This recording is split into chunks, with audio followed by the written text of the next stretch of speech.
As-tu déjà pris un moment pour réfléchir à l'impact réel des mots que tu utilises chaque jour? Et si je te disais que tes mots peuvent façonner ta réalité, influencer tes émotions et même attirer ce que tu désires? Dans cette vidéo, nous allons explorer comment le pouvoir des mots va bien au-delà de la simple communication. Ils peuvent transformer qui nous sommes et la vie que nous construisons autour de nous. Je vais te montrer comment, en parlant avec intention et authenticité, tu peux ouvrir des portes vers une réalité plus en accord avec tes rêves et ton objectif. Alors, si ce sujet t'intéresse, n'oublie pas de liker et de regarder jusqu'à la fin.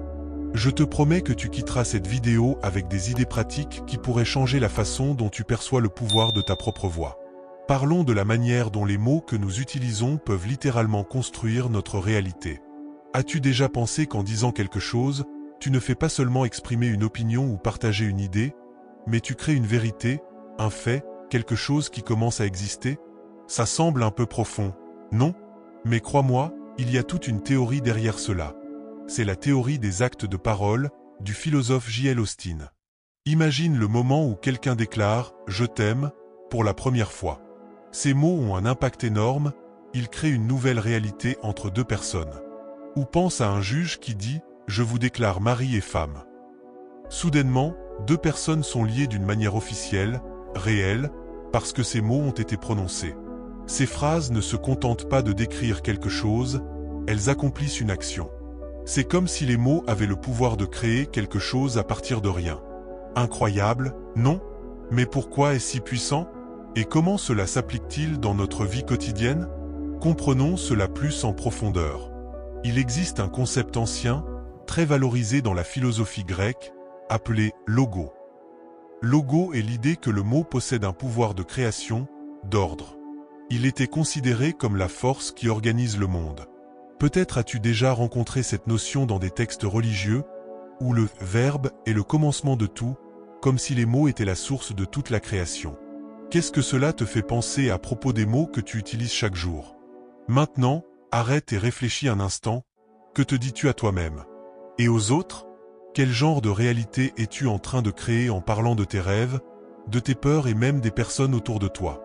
Combien de fois nous surprenons-nous à dire des choses comme « c'est trop difficile pour moi » ou « je ne vais jamais y arriver ». Chacune de ces phrases peut être en train de façonner, presque de sculpter, la manière dont tu vois le monde et toi-même. Regardons quelques exemples pratiques, car je veux que tu comprennes à quel point cela est réel. Lorsque tu dis « je ne peux pas », cela crée une barrière qui devient une partie de ta perception. Mais que se passerait-il si tu disais « je suis encore en train d'apprendre » ? Ce simple changement dans tes mots a le pouvoir d'ouvrir des portes vers de nouvelles possibilités et de transformer ta relation avec les défis. Ou pense aux promesses que tu fais, même celles petites du quotidien, comme « je vais prendre soin de ma santé » ou « je vais passer plus de temps avec les personnes que j'aime ». En disant cela, tu ne fais pas que parler, tu engages une partie de toi dans cette idée. Tu mets en mouvement une énergie qui commence à façonner ta routine, tes choix et éventuellement, ton destin. Maintenant, je veux que tu réfléchisses. Que se passerait-il si chaque mot que tu disais était une pièce de construction de ta réalité? Quel genre de monde serais-tu en train de créer? Si cette idée te semble puissante, c'est qu'elle l'est vraiment. Et tu peux commencer à l'utiliser dès aujourd'hui, en choisissant avec plus d'intention chaque mot qui sort de ta bouche. Après tout, que préfères-tu créer pour toi-même? Le choix commence maintenant, et il commence par les mots que tu choisis d'utiliser. Entrons maintenant dans un point essentiel, l'impact des mots positifs et négatifs sur notre vie. As-tu remarqué comment certains mots ont le pouvoir de t'élever, tandis que d'autres peuvent te tirer vers le bas? Pense aux fois où quelqu'un t'a dit quelque chose qui t'a fait te sentir plus fort, plus confiant. Et, au contraire, pense aux fois où un mot, même petit, a miné ta motivation ou t'a rendu incertain. Les mots ont cette énergie, et bien choisir la manière dont nous communiquons peut faire une énorme différence. Commençons par parler des mots positifs, comme les affirmations. Peut-être as-tu déjà entendu parler de cela, mais t'es-tu déjà demandé pourquoi ils sont si puissants? Lorsque tu te dis des phrases comme « je suis capable »,« je mérite » ou « j'ai confiance en moi », tu renforces des croyances qui te propulsent en avant. Il ne s'agit pas de t'auto-tromper ou de te forcer à croire en quelque chose d'impossible, mais de renforcer ton état d'esprit pour voir des possibilités et te sentir prêt à agir. Mais qu'en est-il des mots négatifs? Combien de fois nous retrouvons-nous à nous concentrer sur nos limites, en disant « je ne peux pas » c'est trop difficile, ou même je ne vais jamais réussir à faire ça. Ces phrases créent des barrières, même de manière subtile, et affaiblissent notre confiance au fil du temps. Les mots négatifs agissent comme des ancres, nous empêchant d'avancer. Et le pire, souvent, nous nous parlons ainsi sans même nous en rendre compte. Et chaque fois que nous répétons quelque chose de négatif, nous renforçons un cycle de doute et d'insécurité. Pour comprendre encore mieux l'impact, explorons une idée intéressante, celle des vibrations des mots. De nombreuses traditions anciennes et philosophies spirituelles croient que tout dans l'univers a une vibration et que les mots sont une forme d'énergie. Lorsque tu utilises des mots positifs, ils élèvent ta fréquence, attirant des énergies similaires. Les mots négatifs, en revanche, peuvent abaisser cette fréquence, attirant plus d'obstacles et de sentiments de découragement. Cela peut sembler subtil, mais imagine l'effet de cela accumulé au fil du temps. Alors, comment serait-ce si, à partir de maintenant, tu commençais à prêter attention à tes mots? Que dirais-tu de différent à toi-même? Et aux autres autour de toi? La vérité, c'est qu'en choisissant des mots qui nourrissent et renforcent, tu plantes des graines pour une vie plus pleine et satisfaisante. Essaie de te surveiller pendant les prochains jours. Au lieu de dire « je ne peux pas », essaie « je vais essayer encore une fois ». Au lieu de dire « je suis nul à ça », dis « je suis encore en train d'apprendre ». En apportant ces changements, vous ne vous contentez pas de remplacer des mots. Vous transformez ce que vous croyez être possible pour vous-même. Car, au final, nos mots sont le reflet de ce que nous croyons. Alors, transformons ce reflet en quelque chose que nous voulons vraiment voir dans notre quotidien. Maintenant, parlons de quelque chose d'essentiel pour que les mots aient un véritable pouvoir, l'intention derrière eux. Avez-vous déjà remarqué comment deux personnes peuvent dire la même chose, mais l'impact est totalement différent? L'intention est la force invisible qui donne vie et sens aux mots. Sans elle, même les mots les plus beaux peuvent sembler vides. Avec elle, même les phrases simples prennent un poids particulier. Mais qu'est-ce que cette intention vraiment?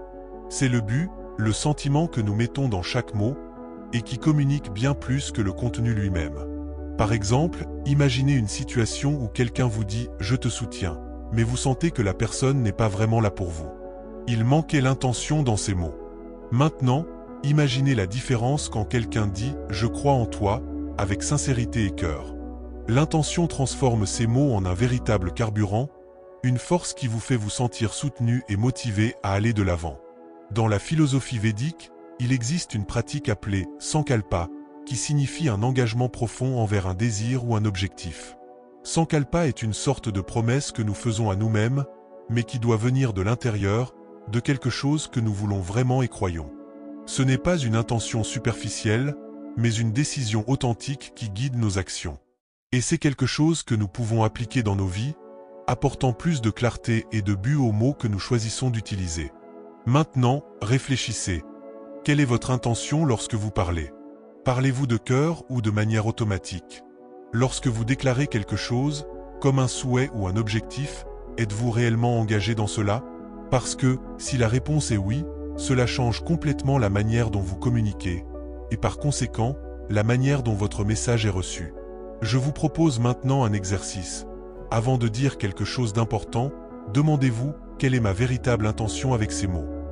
Cette simple question peut transformer votre communication et même les résultats que vous obtenez. Prenons un exemple pratique. Si vous dites « je veux plus de succès dans ma carrière », demandez-vous pourquoi. Quelle est la véritable intention derrière cela? Est-ce la sécurité, la reconnaissance, un but?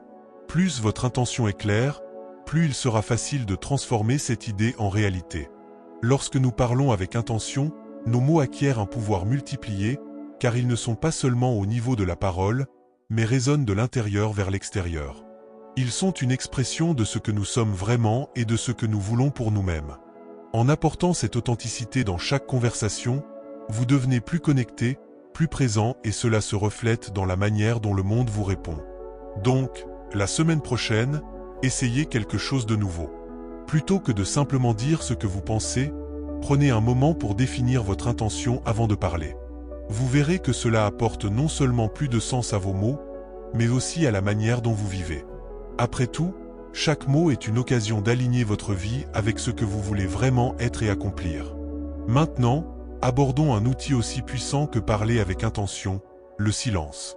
Oui, Le silence joue un rôle fondamental dans notre communication et dans la manière dont nous façonnons la réalité autour de nous. Parfois, les mots les plus significatifs sont ceux qui ne sont pas dits, et le silence offre de l'espace pour écouter ce qui est en nous et autour de nous. Mais sommes-nous réellement en train de lui accorder de la valeur? Dans un monde si bruyant et pressé, le silence devient une ressource rare. Et c'est dans ce silence que nous pouvons trouver une connexion plus profonde avec nous-mêmes. Le silence n'est pas seulement l'absence de mots, mais une invitation à écouter notre propre intuition et à accéder à une sagesse intérieure que nous ignorons souvent. Pensez à un moment de votre vie où vous avez dû prendre une décision importante. Probablement, vous avez ressenti le besoin de vous arrêter, de respirer profondément et de vous éloigner du bruit pour comprendre ce que vous vouliez vraiment ou ce que vous deviez faire. Cette pause silencieuse est là où naît la clarté. Et lorsque nous laissons cette clarté émerger, nous devenons plus authentiques et intentionnels dans nos mots et nos actions. Les cultures à travers le monde valorisent le silence comme une partie essentielle de la connaissance de soi. Dans le bouddhisme zen, par exemple, la pratique de la méditation silencieuse est fondamentale pour accéder à une compréhension plus profonde de la vie et de nos émotions.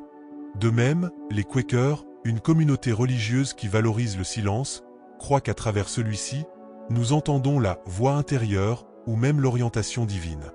Et nous, dans notre quotidien, comment pouvons-nous amener davantage de ce silence intentionnel dans nos vies? Réfléchissez Y. Combien de fois écoutez-vous vraiment quelqu'un sans penser à la prochaine chose que vous allez dire? Et combien de fois permettez-vous à une autre personne de terminer son idée sans l'interrompre ou vouloir précipiter la conversation? L'écoute active est une forme de silence, elle exige que nous laissions de côté nos propres idées et que nous soyons pleinement présents pour l'autre. Lorsque nous nous consacrons à écouter véritablement, sans jugement ni distraction, nous créons une connexion plus forte et plus profonde avec les personnes autour de nous. Il y a une histoire intéressante qui illustre le pouvoir du silence et de l'écoute. Le roi Salomon, connu pour sa sagesse, était célèbre pour résoudre les disputes de manière juste. Selon la légende, son secret résidait dans le fait qu'il écoutait attentivement avant de prendre une décision. Il laissait chaque personne parler, sans hâte, et écoutait chaque détail. À travers le silence et l'observation minutieuse, Salomon parvenait à comprendre la vérité, et ainsi, à prendre les décisions les plus sages. Ce type d'écoute exige de la patience, et c'est quelque chose que nous pouvons appliquer aujourd'hui pour enrichir nos relations et éviter les conflits inutiles. Mais le silence n'est pas important seulement dans nos conversations avec les autres, il est tout aussi vital dans la relation que nous avons avec nous-mêmes. Lorsque nous réservons des moments de silence pour réfléchir, nous pouvons mieux identifier nos désirs, nos peurs et nos aspirations. Cet espace nous aide à construire des intentions plus authentiques, car il nous donne l'opportunité de comprendre ce que nous voulons réellement. Souvent, nous parlons ou agissons sous l'impulsion, sans réfléchir, et nous finissons par nous en repentir. Mais lorsque nous faisons un pas en arrière et nous permettons d'écouter ce qui se trouve dans notre cœur, nos mots et nos actions deviennent plus alignés avec ce que nous sommes vraiment. Maintenant, une question. Comment pouvez-vous apporter davantage de moments de silence dans votre vie? Peut-être cela signifie-t-il commencer la journée par quelques minutes de réflexion ou même marcher sans téléphone, laissant l'esprit vagabonder librement. Cela peut sembler simple, mais ce petit acte de silence avec ses propres pensées est une pratique puissante. Il vous aide à écouter vos propres besoins et à prendre des décisions qui correspondent à vos valeurs. Pour que le silence ait son véritable impact, il doit être un choix conscient. Souvent, nous sommes silencieux alors que nos esprits sont en effervescence, remplis de préoccupations ou de distractions. Mais le véritable silence est celui qui permet à ces pensées de se calmer, créant de l'espace pour une paix intérieure. C'est dans ce type de silence que nous trouvons des réponses à des questions que nous ne savions même pas avoir. Au cours de cette semaine, essayez de créer des moments de silence dans votre quotidien. Cela peut être lors d'un déjeuner tranquille, d'un moment de respiration profonde ou même d'une pause avant de répondre à un message. Ces petits moments vous aideront à accéder à une version plus authentique de vous-même. En faisant cela, vos paroles deviendront plus significatives et vous réaliserez que l'écoute est aussi puissante que de parler. En fin de compte, le silence est une pratique qui nous prépare à une communication véritable et significative. Il nous permet d'écouter l'autre avec empathie, de parler avec authenticité et d'agir avec sagesse. Maintenant que nous avons exploré le pouvoir des mots et le silence comme force de transformation, parlons de la manière d'aligner nos mots avec des actions et des habitudes pour réellement transformer la réalité autour de nous. C'est ici que tout commence à se concrétiser. Nous pouvons avoir des intentions et des mots positifs, mais sans action, ils restent vides. Et plus que cela, sans cohérence et sans habitude, les changements que nous recherchons finissent par être seulement temporaires. Mais comment faire en sorte que ce que nous disons et désirons se reflète vraiment dans nos actions, et avec le temps, dans notre réalité? Il existe un concept intéressant connu sous le nom de cercle de Gandhi, qui montre comment nos pensées se transforment en mots, qui se transforment en actions, qui se répètent et deviennent des habitudes. Ces habitudes, à leur tour, façonnent nos valeurs, et au final, notre destin. Si nous regardons ce cercle, il devient clair que tout commence par nos pensées et nos mots. Mais il faut les faire avancer avec action, pour qu'ils deviennent une partie de ce que nous sommes vraiment. Pensée Y. Combien de fois avons-nous parlé de nos rêves, mais avons laissé la procrastination ou la peur nous empêcher d'agir? Ou combien de fois avons-nous promis à nous-mêmes que nous allions changer un aspect de notre vie, être plus sain, plus organisé, plus présent pour les personnes que nous aimons, mais sommes restés dans les paroles, sans passer à l'action? Ce désalignement entre ce que nous disons et ce que nous faisons est quelque chose que nous expérimentons tous, mais il existe un moyen de changer cela. Une pratique simple, mais puissante, est de commencer avec de petites actions quotidiennes qui sont alignées avec ce que nous voulons pour notre vie. Par exemple, si nous voulons développer plus de patience, nous pouvons le pratiquer dans des moments quotidiens, comme attendre calmement dans une file ou écouter quelqu'un jusqu'au bout, sans interruption. Ces petites actions répétées deviennent des habitudes, et peu à peu elles façonnent notre identité. Un autre point important est d'être honnête avec les mots que nous choisissons d'utiliser. Il est très courant de fixer des objectifs tels que « je vais m'exercer tous les jours » ou « je vais lire plus », mais de ne pas avoir de plan concret pour les réaliser. Au lieu de cela, essayez de faire des affirmations qui soient réalistes et possibles, quelque chose que vous savez que vous pouvez accomplir et maintenir. Un engagement simple, comme « je vais m'exercer 3 fois par semaine »,« je vais lire 15 minutes par jour », rend le processus de changement plus tangible et moins intimidant. Maintenant, arrêtez-vous et réfléchissez. Quelles habitudes aimeriez-vous créer dans votre vie? Et qu'est-ce qui vous empêche de commencer à agir pour les rendre réelles? Parfois, le plus grand obstacle est notre propre manque de clarté sur ce que nous voulons. Sans un but clair, il est difficile de maintenir une routine qui nous motive. Alors, avant tout, il est essentiel de définir quelles sont vos intentions. Une fois que vous savez où vous voulez aller, commencez à aligner vos mots et vos habitudes pour vous y conduire. Et n'oubliez pas, la constance est ce qui fait toute la différence. La transformation ne vient pas de grands changements immédiats, mais de petits pas faits chaque jour.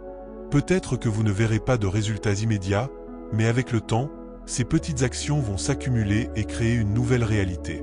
C'est le pouvoir de la répétition et de la persévérance. Imaginez chaque action comme une brique dans la construction de la vie que vous souhaitez. Une brique par jour, et bientôt vous vivrez la réalité dont vous avez toujours rêvé. Alors, voici un défi. Choisissez une chose que vous souhaitez améliorer ou construire dans votre vie et faites le premier pas aujourd'hui. Ce ne doit pas être quelque chose de grandiose. Cela peut être un petit geste, comme remercier davantage, écouter davantage, ou même consacrer 5 minutes pour prendre soin de vous. Avec le temps, ces petites actions deviendront une partie de ce que vous êtes. À la fin de cette semaine, vous pourrez regarder en arrière et réaliser qu'avec de petits changements, vous êtes déjà plus proche de la vie que vous souhaitez. Et lorsque vous parlez, agissez et vivez en alignement avec vos valeurs, vous devenez une version plus authentique et complète de vous-même. Maintenant que nous avons exploré le pouvoir des mots, des intentions et de l'écoute, récapitulons les points principaux et défions-vous de mettre tout cela en pratique. Nous avons parlé de la manière dont les mots ont le pouvoir de créer des réalités, pas seulement de communiquer. Les mots positifs transforment les mentalités, tandis que les mots négatifs limitent. Nous avons aussi vu que l'intention derrière les mots est ce qui les rend puissants. Sans elle, les mots sont vides. Mais il ne suffit pas de parler, il faut aligner les mots et les actions. Le cycle de Gandhi nous enseigne que nos mots doivent se transformer en actions cohérentes, créant des habitudes qui façonnent notre vie. Maintenant, je veux que vous réfléchissiez. Quels mots ou intentions pouvez-vous commencer à mettre en action aujourd'hui? Que pouvez-vous faire, à partir de maintenant, pour aligner ce que vous dites avec ce que vous faites? Commentez ci-dessous quel est le premier pas que vous allez faire. Et si cette vidéo a eu du sens pour vous, aimez et partagez-la avec quelqu'un qui a aussi besoin d'entendre ce message. Ne remettez pas à demain, Commencez aujourd'hui à transformer votre réalité avec des mots et des intentions alignées. On se retrouve dans la prochaine vidéo.